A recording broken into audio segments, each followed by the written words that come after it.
नमस्कार विद्यार्थियों, संस्कार भारती पीजी कॉलेज की ऑनलाइन क्लासेस में आप सभी का स्वागत है। हमारा जो टॉपिक चल रहा था वो है सिंधु घाटी सभ्यता। देखो, हमने सिंधु घाटी सभ्यता के काफी सारे सब टॉपिक पढ़ लिए। आज हम पढ़ेंगे सिंधु घाटी सभ्यता में सिंधु घाटी सभ्यता का उद्भव कैसे हुआ, उसका विकास कैसे हुआ, ये कैसे पनपी, इसके बारे में। सैंधव सभ्यता का उद्भव, सैंधव सभ्यता का उद्भव, इसके बारे में पढ़ेंगे। देखो,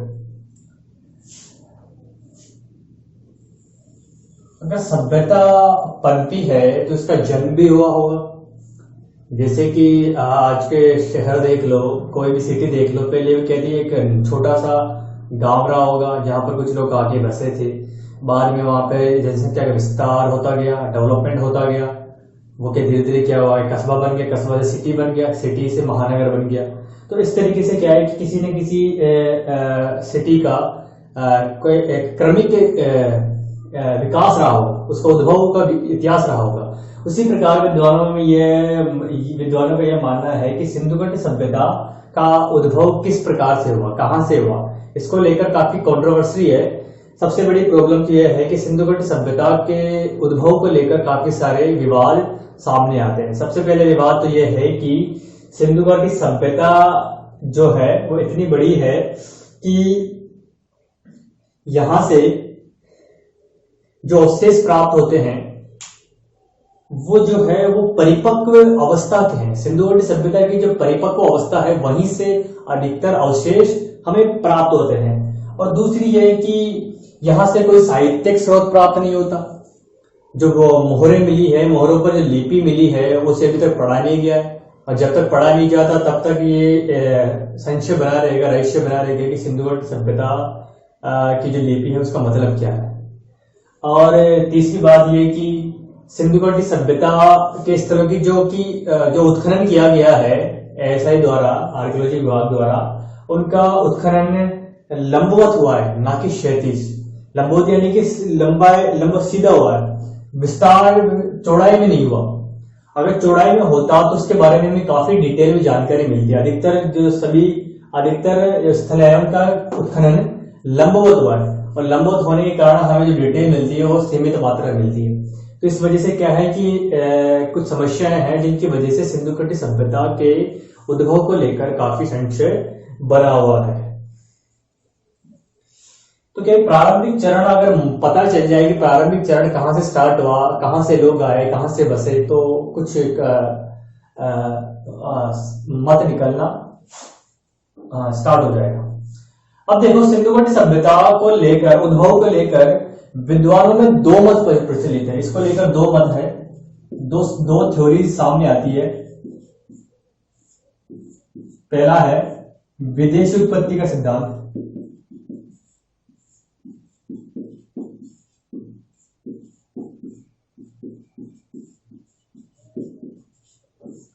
और दूसरा है स्वदेशी उत्पत्ति का सिद्धांत। याद रखना है आपको, एग्जाम में पूछा जा सकता है।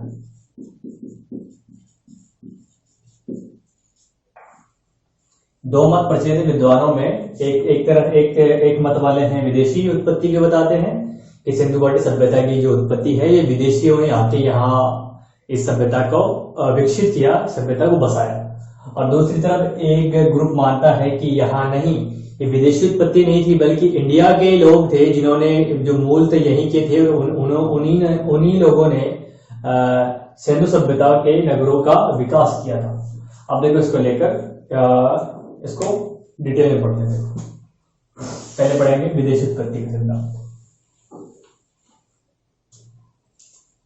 देखो,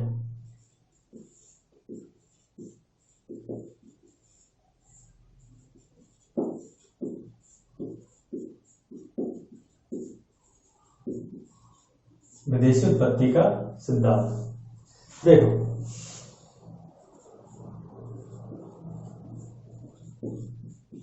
इस मत के प्रमुख इतिहासकारों के नाम देखो जिन्होंने इस मत का समर्थन किया।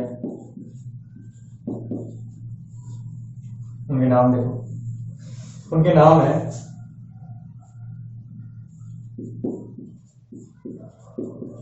जॉन मार्शल, सुना होगा नाम, जॉन मार्शल। गार्डन चाइल्ड ये मैं बता चुका हूँ। गार्डन चाइल्ड के अलावा wheeler, M wheeler.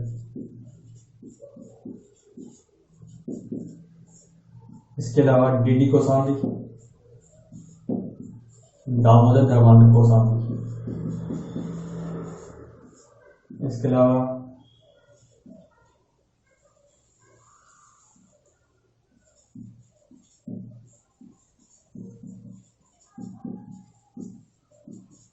S D Sankalia और मेटे। ये कुछ इतिहासकार हैं जिन्होंने विदेशी उत्पत्ति के सिद्धांत का प्रतिपादन किया है।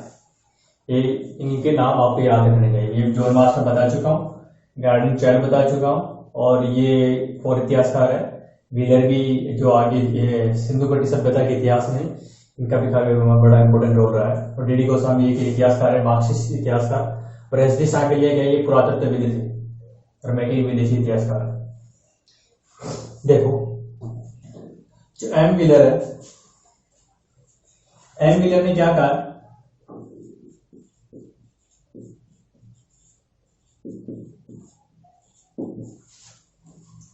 एम व्हीलर ने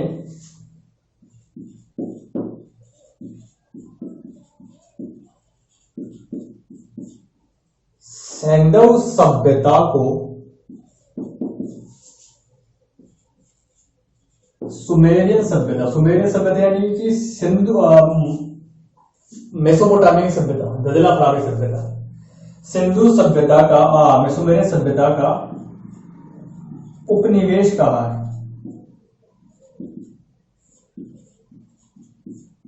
मतलब कि सिंधु घाटी सभ्यता के लोग, मेसोपोटामिया या सुमेरियन सभ्यता के लोग यहां आकर रहे थे। उन्होंने सभ्यता का विकास किया था और ये वहां का क्या था, उपनिवेश था।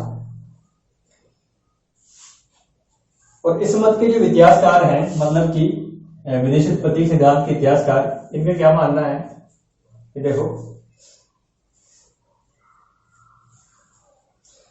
विदेशी उत्पत्ति सिद्धांत, इनका मानना है, इस मत के इतिहासकारों का मानना है कि एक बात, इन सब का ये की राय है, जब सब अलग थोड़ा अलग अलग तथ्य देते हैं, लेकिन एग्जैक्टली जो ऑब्जेक्ट है, ऑब्जेक्ट एक ही है। किसको मानते हैं वो, मेसोपोटामिया को। इस मत के इतिहासकारों का मानना है कि सैंडव सभ्यता की उत्पत्ति, सैंडव सभ्यता की उत्पत्ति मेसोपोटामिया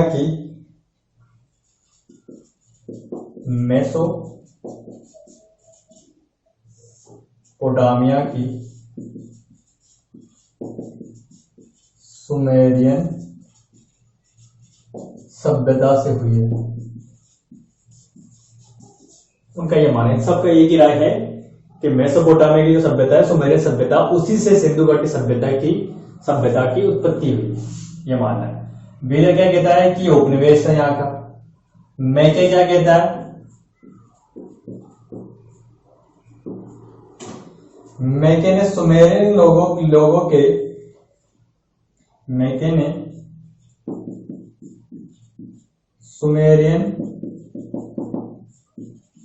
के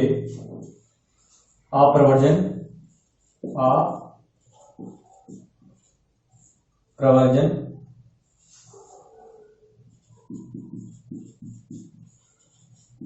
को सिंधु सभ्यता के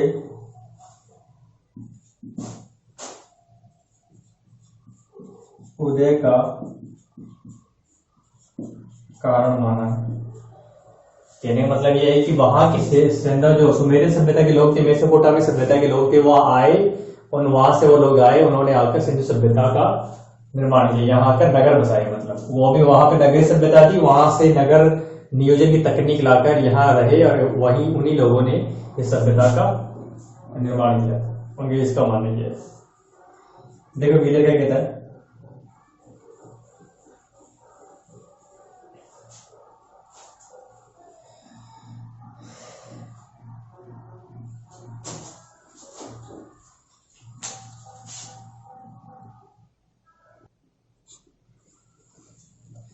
देखो व्हीलर क्या कहता है।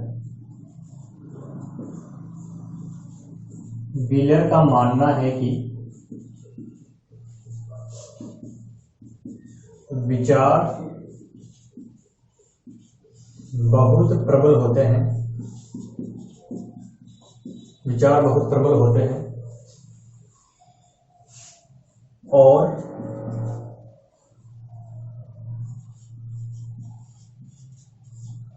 अनुकूल परिस्थितियों में बहुत शीघ्र फैलते हैं। अनुकूल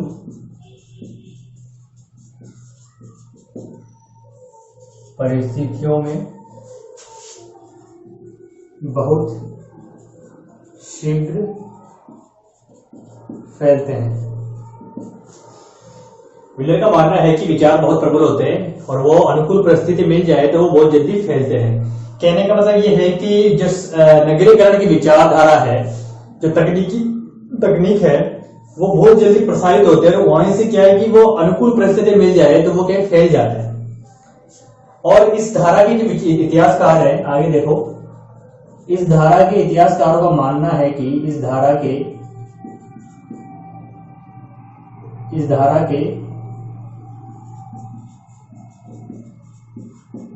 इतिहासकारों का मानना है कि सभ्यता की भावना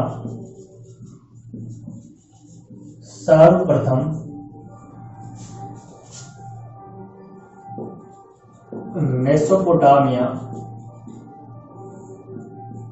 मेसोपोटामिया से मिस्र पहुंची,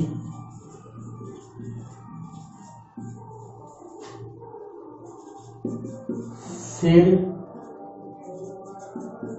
वहां से भारत पहुंचकर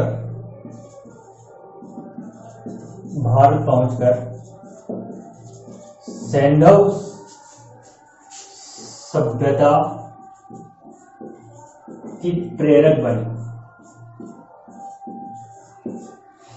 अब देखो, विदेशी उत्पत्ति इतिहासकारों को मानना है कि सबसे पहले जो सभ्यता की जो भावना है, जो विचार है, वो सर्वप्रथम कहां पहुंचे? मेसोपोटामिया से कहां पहुंचे? मिस्र पहुंचे। मिस्र से कहां आए? वो इंडिया आए। यानी कि देखो आप, जैसे कि औद्योगिकरण की स्टार्टिंग होती है, औद्योगिकरण की स्टार्टिंग कहां से होती है? इंग्लैंड में होती है। इंग्लैंड से जर्मनी आई, जर्मनी से अमेरिका पहुंची, अमेरिका से बाद धीरे धीरे अन्य देशों में पहुंची। उसी प्रकार से इनका मानना है कि जो नगरीकरण की शुरुआत तो सबसे पहले मेसोपोटामिक सभ्यता में हुई। वहां से वो जो शुरुआत, वो टेक्नोलॉजी है, वो विचारधारा है, जो नगरीकरण की, वो वहां से मिस्र पहुंची। मिस्र में नगरीकरण हुआ, वहां से फिर ये इंडिया की तरफ रुख किया इसने, और इंडिया में आकर यहां पर ये सिंधु सभ्यता की प्रेरक बनी। उसी से सिंधु सभ्यता के नगरीकरण की स्टार्टिंग होती है, उनका ये मानना है। ठीक है, ये समझ में आया? तो ये विदेशी इतिहासकारों का ये मानना है। लेकिन देखो, और देखो आगे, जो साकलिया है, एसडी साकलिया, इनका क्या मानना है? देखो, इसे मिटा दो, नोट कर लो इसे।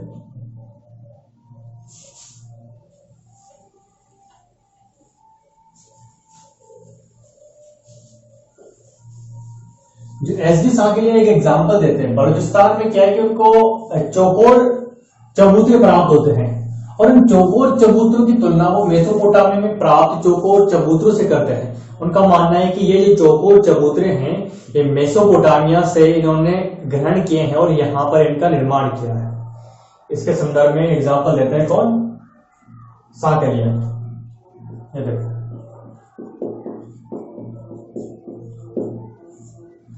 साकलिया ने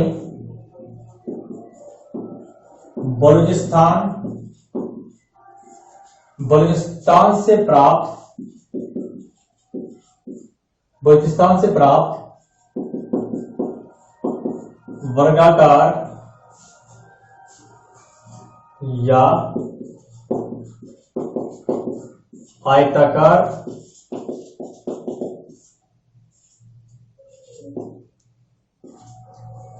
चबूतरों की ओर ध्यान आकर्षित किया है।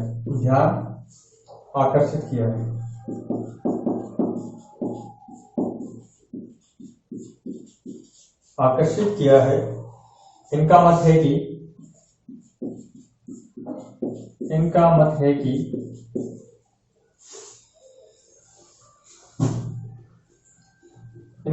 कि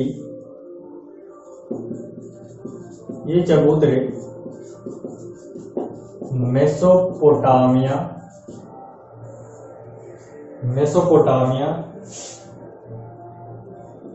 के प्रभाव के द्योतक हो सकते हैं। वहीं से मतलब उन्होंने वहां से ग्रहण किया होगा इन चबूतरों की बनावट, लेकिन इनको मानने में बड़ी दिक्कत है, क्योंकि इनका जब खंडन करेंगे तो खंडन में देखना आप कैसे एक के बाद एक मत खारिज हो जाए। तो सिद्धांत आता है, सिद्धांत में खंडाई भी होता है, उसके विपक्ष में क्या है सिद्धांत। और देखो विद्वानों का ये मानना है कि मेसोपोटामिया के जो 3 प्रतीक है, मैं पहले बताया था, मेसोपोटामिया के 3 प्रतीक चिन्ह कौन कौन से हैं? देखो, पहला है सूत काटने का यंत्र,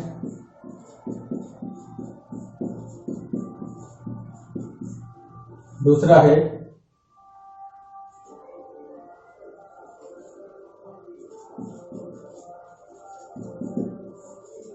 पशुओं से जूझता एक मानव, 2 पशुओं से जूझता एक मानव है।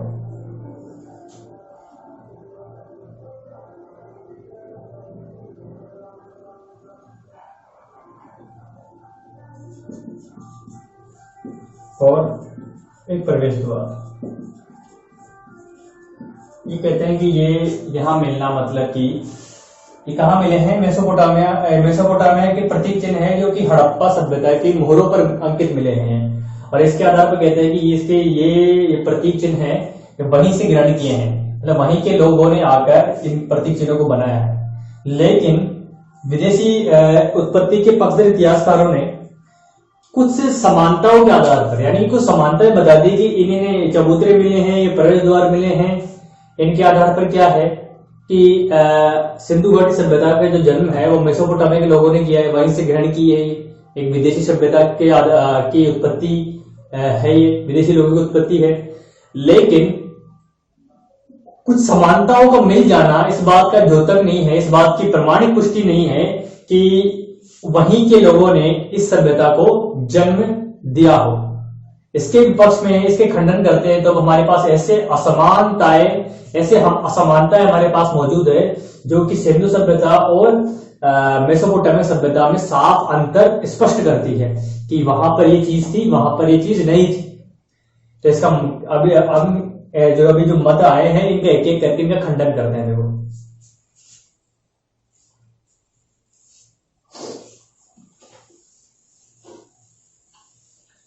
यानी कि इनमें असमानताएं देखते हैं। इन्होंने असमानताओं के आधार पर कह दिया कि ये इन समानताओं के आधार पर क्या है, सिंधु घाटी सभ्यता की उत्पत्ति मेसोपोटामिया की सभ्यता से हुई है। अब देखो इस असमानता के आधार पर देखो खंडन, देखो मतों का खंडन।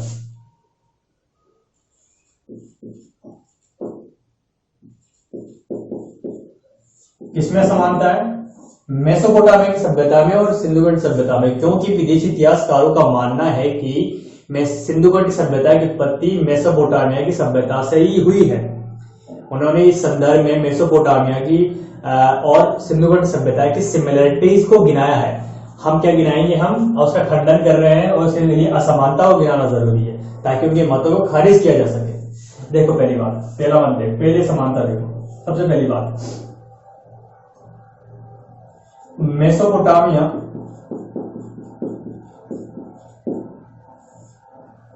मेसोपोटामिया के नगर योजना में मंदिर तो इंपॉर्टेंट थे। मेसोपोटामिया के नगर योजना में मंदिर, वहां पर क्या है, मंदिर मिले हैं, मिस्र में मंदिर मिले हैं इनकी नगर योजना में, जबकि सिंधु सभ्यता में नगर के कोई अवशेष नहीं, वो मंदिर के कोई अवशेष ही नहीं मिलते। तो मंदिर महत्वपूर्ण स्थान था, मंदिर महत्वपूर्ण था, जबकि सिंधु सभ्यता में इसके अवशेष नहीं मिले, जबकि सिंधु सभ्यता में मंदिर के अवशेष नहीं मिले हैं।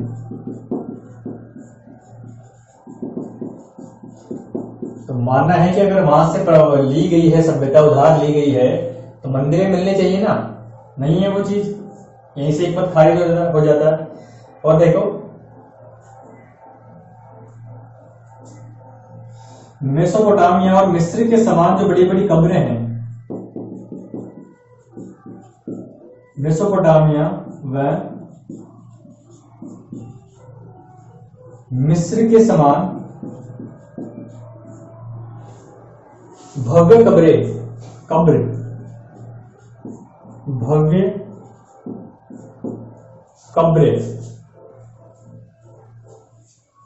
कब्रें भी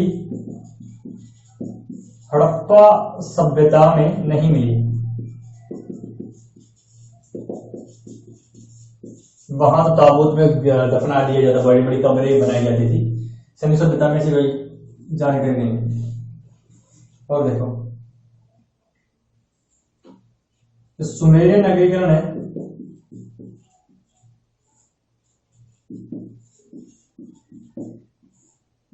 अव्यवस्थित है।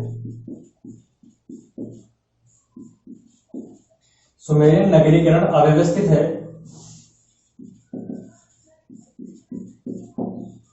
जबकि सिंधु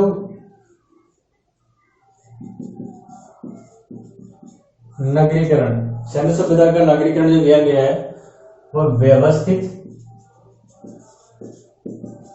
तथा सुनियोजित,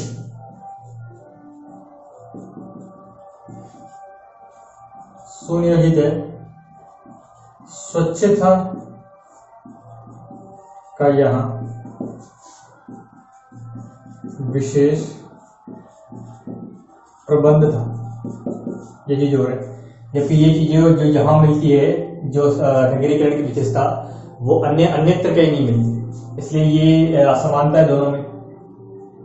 और देखो ईंटों को लेकर असमानता, ईंटों में क्या है कि यहाँ पर 4:2:1 का रेशो मिलता है, जबकि वहां ऐसा नहीं है। यहाँ पर जो ईंटें हैं उनको क्या है, इनको पक्का कैसे किया जाता, पकाकर यूज किया जाता था ईंटों को, जबकि सुमेरियन सभ्यता में धूप में सुखाकर उनको यूज किया जाता था। ये अंतर है। और देखो मोहरों में अंतर है, मोहरों में कैसे, सुमेरियन सभ्यता में क्या है, जो मोहरें मिली है वो बेलनाकार है, और जो अपने सेंधव मोहरें हैं वो सेल कड़ी की वर्गाकार में आयताकार, आयताकार, चौकोर है मतलब, वह बेलनाकार है, तो ये अंतर है। और देखो लिपि में अंतर है, वहां की लिपियां जो पढ़ ली गई है, यहाँ की लिपि अभी तक पढ़ी नहीं गई है।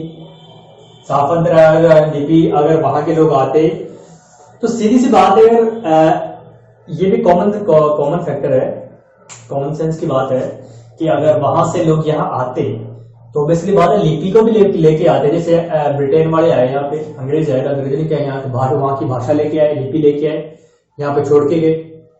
तो अगर सुमेरियन सभ्यता के लोग सिंधु सभ्यता के नगरीकरण का उद्भव करते तो ऑब्वियसली बात है वहां की भाषा और लिपि लेके आते, और उस लिपि का विकास होता, उस लिपि को छोड़ के जाते, और वो सेम लिपि में कुछ न कुछ समानता तो नजर आती, लेकिन बिल्कुल ही समानता नजर नहीं आती, जिसके आधार पर बिल्कुल ही इस मत को बिल्कुल ही खारिज किया जा सकता है कि विदेशी उत्पत्ति सिद्धांत को। लिपि में तो कम से कम समानता होनी चाहिए थी। और देखो मृत भांडों की बनावट में अंतर है, मृत भांडों की बनावट में अंतर।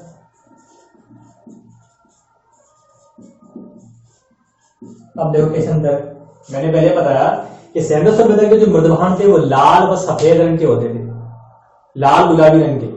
लाल और गुलाबी रंग का उनका क्या कर देता है, कलर कर दिया जाता है, सफेद रंग का भी। और उन पर क्या है, काले रंग से क्या किया, ज्यामितीय रेखांकन किया जाता था काले रंग से। गुलाबी और लाल कलर से उनका रंग कर दिया जाता पहले, फिर उनके ऊपर काले रंग से रेखांकन किया जाता था, काले रंग से चित्रांकन किया जाता, चित्र बनाए जाते थे हिरण के, मोर के, फूल पत्तियां वगैरह, पेड़ पौधों के, इनके चित्र वगैरह होते थे। जबकि सुमेरियन सभ्यता के जो मृतभांड मिले वो केवल उन पर कलर नहीं है, उन पर केवल सीधा रेखांकन मिलता है, कलर नहीं मिलता, सीधा रेखांकन मिलता है। तो ये अंतर है। और इसके अलावा देखो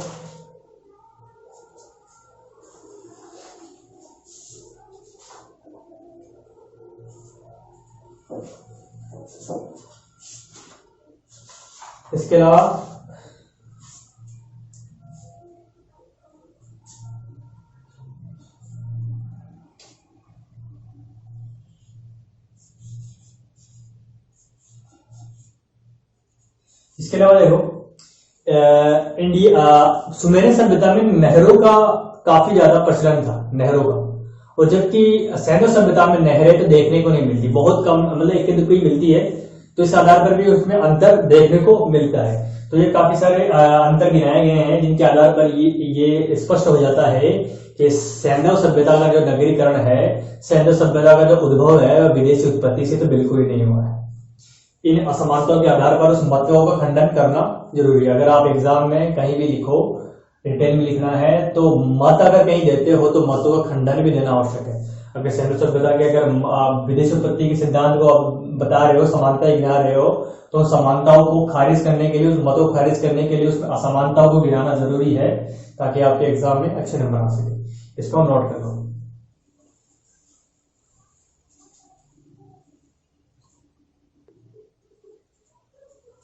हाँ, ये देखो अब चलते स्वदेशी मत के तरफ। और जो समानता जो गिनाई गई थी विद्वानों द्वारा कि ये चीजें यहाँ मिलती है, वो जो चीजें मिलती है एक हड़प्पा की, मेसोपोटामिया की हड़प्पा में जो वस्तुएं मिलती है वो वस्तु व्यापार के जरिए वहां पर पहुंची थी।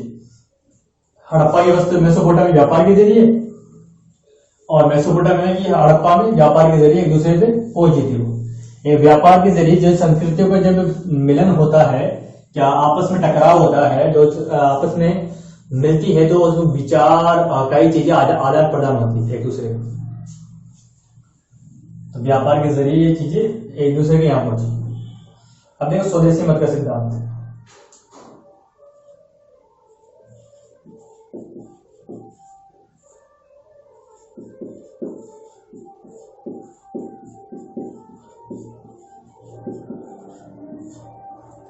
देखो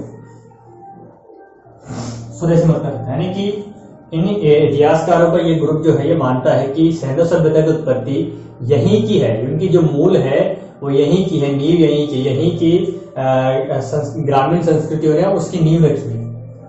उनका मानना यह है, यही इन्हीं की कोख, भारतीय कोख में ही इसलिए उस सभ्यता पनपी है। देखो एक इतिहासकार है बीबी लाल। बीबी लाल ने क्या कहा है कि जो सैंडो सभ्यता है, सैंडो सभ्यता की जो उत्पत्ति है, उत्पत्ति करने वाले हैं वो आर्य लोग थे। कौन थे? आर्य लोग कौन थे? उत्पत्ति करता थे किसकी? सैंडो सभ्यता की। उनका कहना है आर्य लोगों ने किसकी उत्पत्ति की थी? आर्य लोगों को बेसिकली हम वैदिक सभ्यता के जनक मानते हैं। वैदिक सभ्यता के जनक थे आर्य लोग। और वो कहते हैं कि वैदिक सभ्यता के साथ साथ उससे पहले आर्य लोगों ने सैंडो सभ्यता की उत्पत्ति की थी। उस संदर्भ में क्या है, इन दोनों की सैंडो और वैदिक सभ्यता के संबंध में कुछ समानताएं दर्शाते हैं। और वो एग्जाम्पल देते हैं किसका? कालीबंगा का और लोथल का।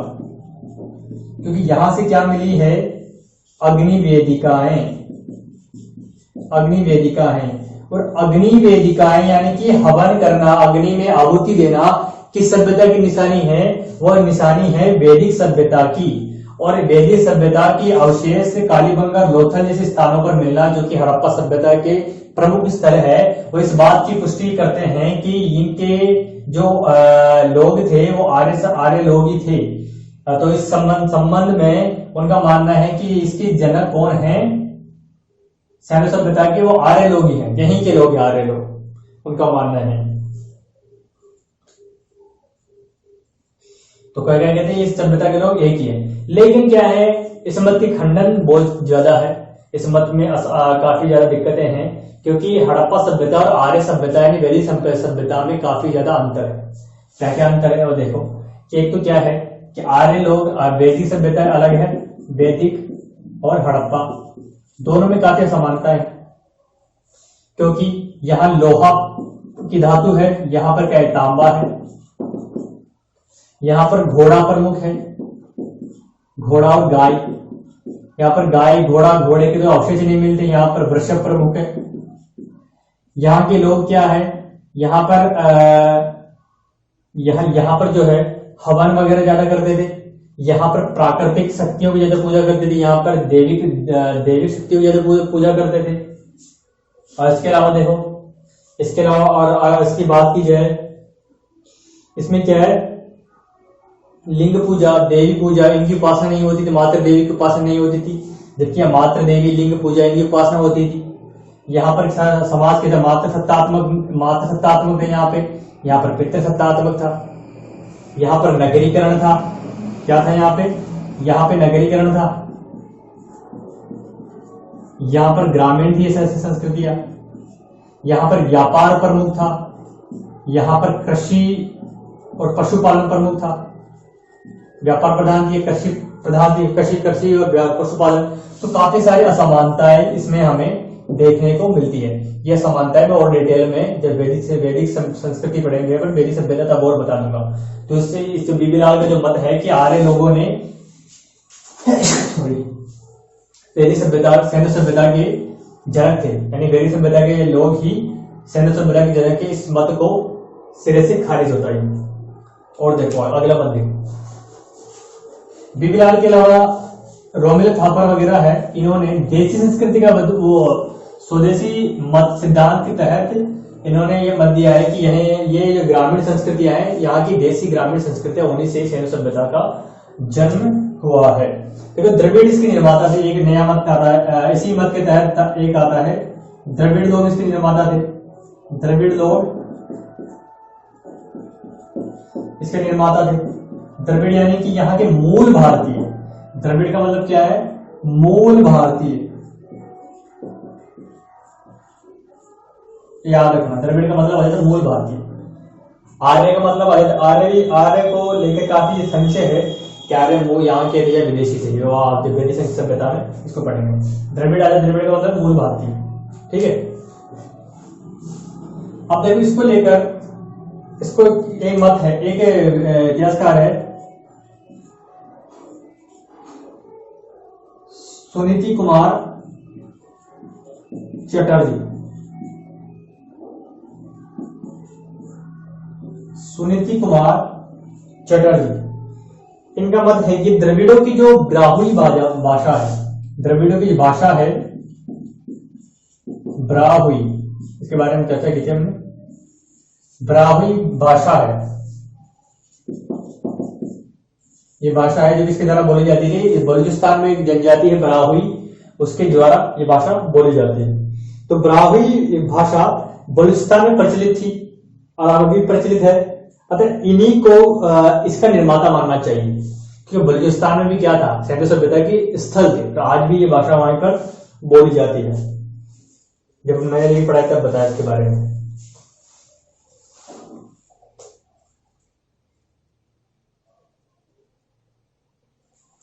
लेकिन इस मत को मानने में ये प्रॉब्लम है कि अगर इन लोगों ने ब्राहुई बलूचिस्तान की जनजातियों ने सैन्य सभ्यता का नगरीकरण किया तो खुद क्यों पीछे रह गई, क्योंकि बलूचिस्तान एक बैकवर्ड इलाका है, खुद पिछड़ा हुआ इलाका है। अगर इन लोगों ने सैन्य सभ्यता का उत्पत्ति की, इतनी बड़ी उन्नत सभ्यता, तो खुद क्यों पीछे रह गए। तो इस मत को भी क्या है कि खारिज किया जाता है विद्वानों के द्वारा, सुनीति चटर्जी के ये ब्राहुई भाषा के मत को।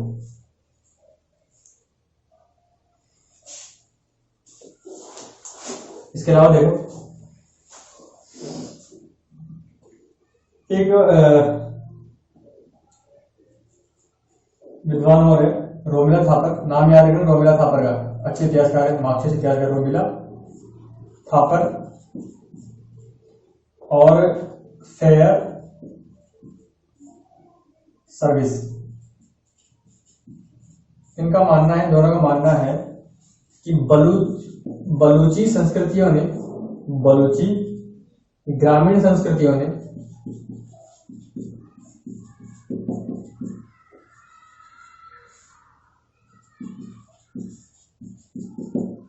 बलूची ग्रामीण संस्कृतियों से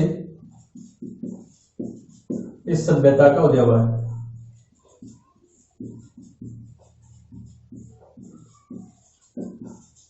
मतलब बलूचिस्तान में जो ग्रामीण संस्कृति थी उससे इनका उदय हुआ है। किसका? सैन्य सभ्यता का। इनका मानना दोनों का। तो ये कुछ मध्य का द्रविड़ वाला आ गया, आर्य वाला आ गया और ये ग्रामीण संस्कृति वाला आ गया।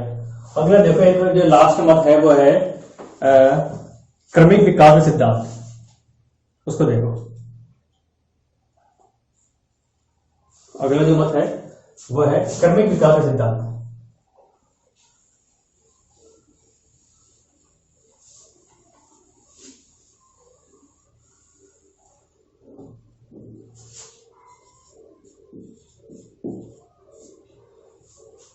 क्रमिक विकास का सिद्धांत है ये स्वदेशी उत्पत्ति सिद्धांत के अंदर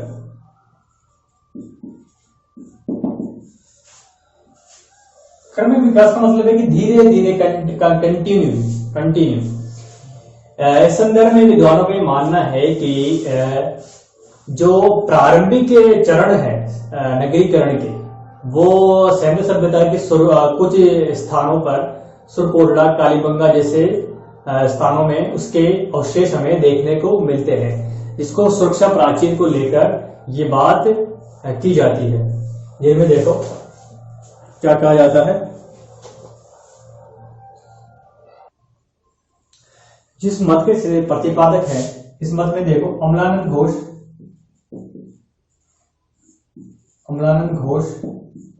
इस मत के प्रमुख प्रवक्ता, धर्मपाल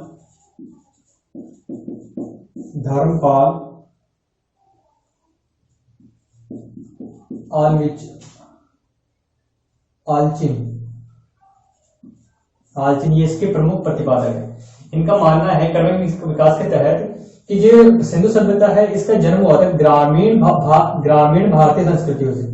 ग्रामीण भारतीय संस्कृतियां हैं, बलूच वाले की ग्रामीण भारतीय संस्कृतियों से सैन्य सभ्यता का जन्म हुआ है। इसको लेकर इन्होंने कालीबंगा, कोडदीजी और इनका एग्जाम्पल दिया है। इन्होंने ये कहा है कि इन दोनों में क्या है कि जो प्राक स्तर है, सभ्यता का जो प्राक स्तर है, स्थल का जो प्राक स्तर सबसे पुराना स्तर है, उसमें क्या है, सुरक्षा प्राचीर पाई गई है। सुरक्षा प्राचीर ये पाई गई है। और सुरक्षा प्राचीर जो है सैन्य सभ्यता की जो परिपक्व अवस्था है, जिसमें मोहनजोदड़ो और हड़प्पा, कालीबंगा उनमें भी पाई गई है। तो इससे स्पष्ट ये नजर आता है कि जो प्राचीर सुरक्षा प्राचीर है वो सबसे पहले इन स्तरों पर पाई गई थी और यहीं से नगरीकरण की स्टार्टिंग हमें देखने को मिलती है। अमलानंद घोष है, इन्होंने ये पाया कि जो प्राग स्तर है सैन्य सभ्यता का, इन कालीबंगा और कोडदीजी वगैरह का, और इसके अलावा सैन्य सभ्यता के जो स्थल है, अन्य स्थल है हड़प्पा के, उनमें जो प्राग स्तर है और जो परिपक्व स्तर है उनमें काफी समानताएं देखने को मिलती है। इसको लेकर उन्होंने कहा कि ये जो नगरीकरण की स्टार्टिंग है ये धीरे धीरे कंटिन्यूसली यानी कि क्रमिक रूप से रही होगी। जैसे कि इनका मानना ये है कि धीरे धीरे इन लोगों ने क्या किया होगा कि नगरीकरण से संबंधित जो अवशेष हैं, जो स्रोत हैं, वो जुटा लिए होंगे। उन्होंने ऐसी तकनीक सीखी जिससे कि नगरीकरण की ओर बढ़ सके। तो इस ऐसे ऐसे धीरे धीरे करके उन्होंने नगरीकरण की तरफ अपना रुझान अपना स्तर बढ़ाया और धीरे धीरे करके उन लोगों ने नगरीकरण को परिपक्व बना दिया, यानी नगरों को परिपक्व अवस्था में लेके गए हो धीरे धीरे करके। तो इस संबंध में क्रमिक विकास सिद्धांत जो है वो सबसे प्रचलित मत है जो अभी तक दिए गए सिद्धांतों में से एक है। सबसे प्रचलित मत यही है, क्रमिक विकास सिद्धांत। ठीक है, समझ में आई? मतलब इन दोनों स्थलों से क्या है, अमलान घोष ने इन दोनों स्थलों को एग्जाम्पल दिया जिसमें क्या है, प्राक स्तर पर सुरक्षा, प्राचीर आदि काफी सारी समानताएं देखने को मिल रही है जो कि परिपक्व अवस्था में भी देखने को मिलती है। और परिपक्व अवस्था तक पहुंचने के लिए इनका मानना यह है कि इन लोगों ने जो ग्रामीण संस्कृति जो थी, ये जो ग्रामीण संस्कृति थी पहले यहाँ की, इन्होंने क्या कि नगरीय जीवन में प्रवेश करने हेतु आवश्यक साधन जुटा लिए और क्या किया, ताम्र एवं कांस्य उपकरण के निर्माण, तांबा, क्योंकि इसमें परिपक्व अवस्था में तांबा और कांस्य के औजार में काफी सारा देखने को मिलते हैं। तो तांबा और कांस्य उपकरण निर्माण की जो तकनीक है, इन्होंने उन लोगों ने क्या कर लिया, उसको उसकी जानकारी इकट्ठा कर ली और वो आर्थिक जीवन में उसको परिवर्तन कर दिया। इससे क्या है, नवीन संभावना के द्वार खोल दिए इस तकनीक ने। तो इससे क्या हुआ, ये लोग उसकी नगरीकरण की तरफ अग्रसर हो गए और धीरे धीरे करके परिपक्व अवस्था की ओर चल पड़े। तो कुल मिलाकर कहने का सार यह है कि सैन्य सभ्यता जो है, इसके जो मूल जो है, उद्भव जो है, वो हमें यहीं की ग्रामीण संस्कृतियों में देखने को मिलता है। ठीक है, तो ये जो ग्रामीण जो सैन्य सभ्यता की उत्पत्ति का जो टॉपिक है ये कंप्लीट होता है आज, और मिलते हैं हम नेक्स्ट वीडियो में। जो हमारा जो नेक्स्ट वीडियो होगा, लास्ट वीडियो होगा इसका, अगला होगा सैन्य सभ्यता का पतन। इसके बाद फिर हम एक लास्ट वीडियो और होगा, उसके बाद फिर हम मेरी सभ्यता की ओर रुख करेंगे। आज के लिए इतना ही, मिलते हैं नेक्स्ट वीडियो। Thank you.